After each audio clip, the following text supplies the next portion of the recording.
Good morning सांग माने जय जगन्नाथ। अरे आज रविवार टे एते सकाळी उठी पड़ची कथा कौन? अरे नहीं सेमिति किछि नहीं, आज टिके मूड हो गला तो जॉगिंग करिया सेइथि पई टिके उठी पड़ची। एई सुंदर नजारा सहित चलंतु टिके जॉगिंग करदवा। देखंतु वर्तमान कते सुंदर सूर्योदय होछि। तो हमर एबे जॉगिंग सरी गला, चलंतु जीवा घर को। रुको जरा सबर करो। तो आज रविवार टे आइंस टिके पार्टी न बजले कोन हबो। तो बापा फटाफट जाई चिकन टा नहीं आसले, मां ताकू बेला को काढी चटपट धोई देला। तापर तो हम शेफ को काम स्टार्ट। शेफ वर्तमान पनी के धरी बसी गले मसला काटियो को। लेकिन ये साला कर क्या रहा है यहाँ पे? 2000 years later. तो हमारा मसला छड़ा एबे सज जाईची। चलंतु जल्दी जल्दी ताकू ग्राइंड कर दबा और रोसीटा स्टार्ट कर दबा।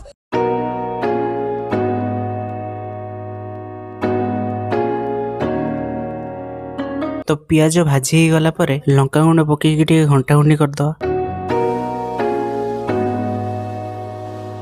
तो एबे मसला को पकेकी घंटे दबा।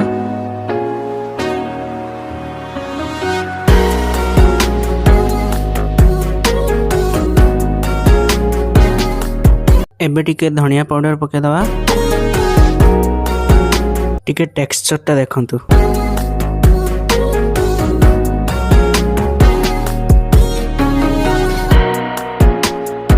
एबे फाइनली चिकन को पके दवा।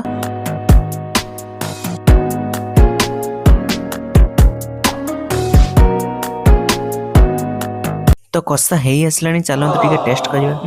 सुपर। तो मु जाए सालाड टा आगे काटी पकाए। तो कटाकटी सरला परे भात बढ़ा हो गला। तो आमे चलले खाइबा पई। तो वीडियो टी भल लागी थिले लाइक शेयर एंड सब्सक्राइब करंतु। पुणी देखा होबा नेक्स्ट मिनी ब्लॉग रे।